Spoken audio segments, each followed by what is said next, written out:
So one of the main features of Play, and I guess thereby also a game, is that the act of playing is necessarily unnecessary. So the necessary feature of what is a game and play is that you don't have to do it. It's completely voluntary.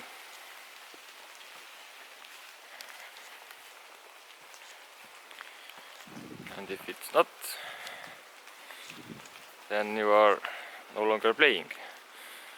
Or if you have to do something, or when you feel that you are obligated, there is no other choice, no other way than to play it, then well, it's just not a game then. At least generally speaking, probably.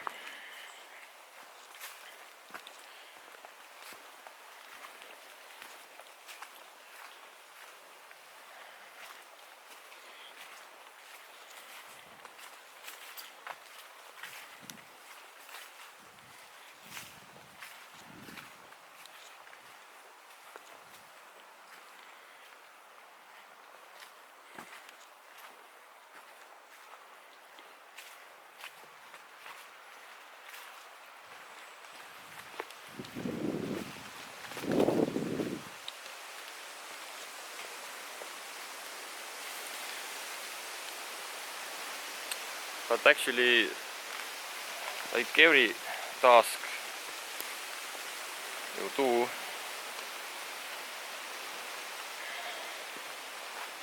I will also say that is necessarily voluntary and not really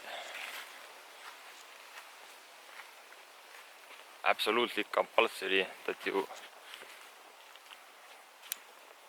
I mean, there are always choices, so you cannot say that you have to do it because you cannot do otherwise.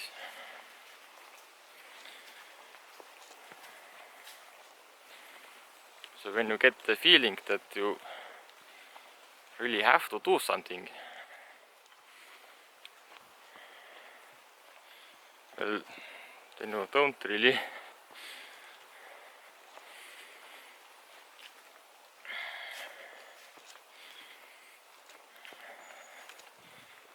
And the moment you do feel that or think that, then I'm pretty sure that some previous choices had led up to that point, and those were also your choices.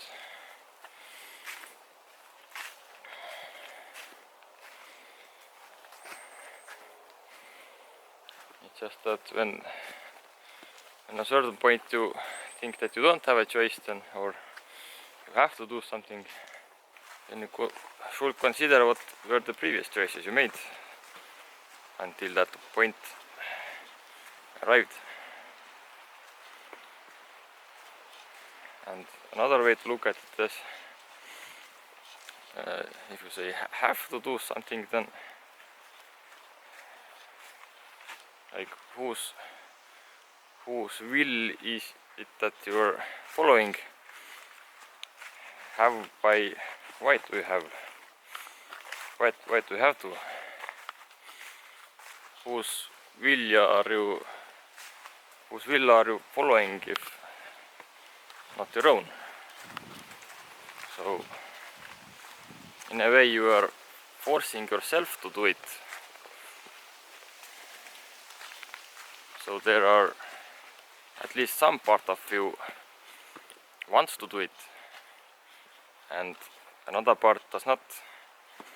So in a way there's like a conflict of interests, of your own interests.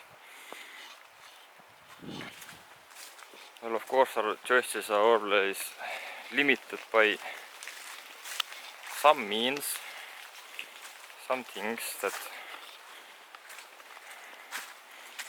physical laws, for example.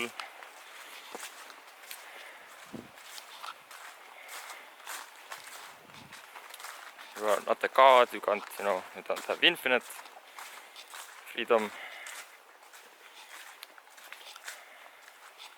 Then again, you probably don't want infinite freedom.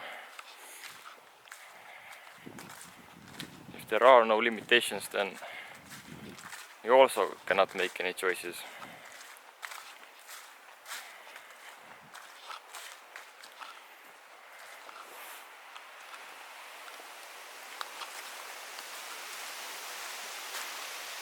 But at least when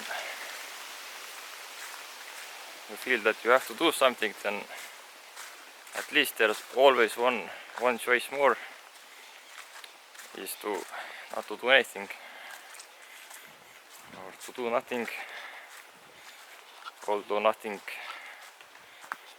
that's a weird phrasing. To do nothing is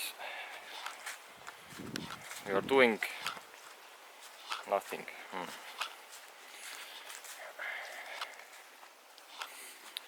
But anyway, the point is that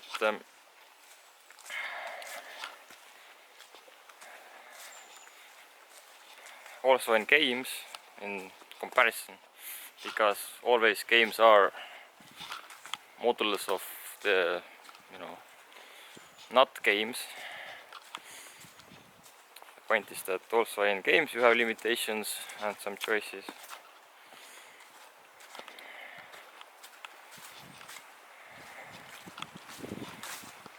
I guess only one difference is that it's easier to stop playing,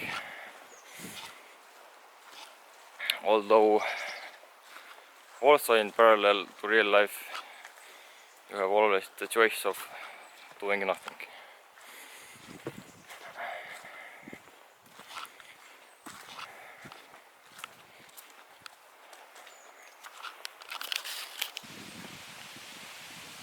So if you reframe your I guess mental limitations, or the limitations you think you have,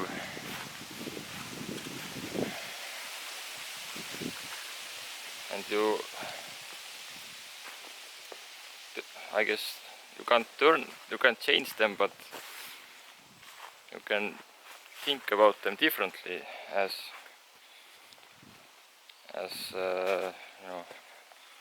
voluntary choices. You have options, so that will turn them more like a game and not so unpleasant, is the point.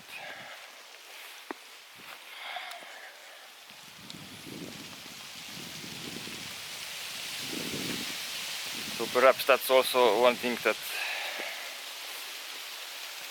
games can teach about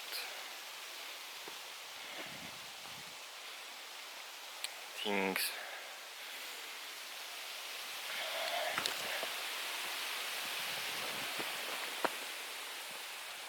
Because games are, I guess, a small part and reflection of the real thing, so you can just it's a tool to help you shift perspectives, basically. Then you might see something that I didn't before.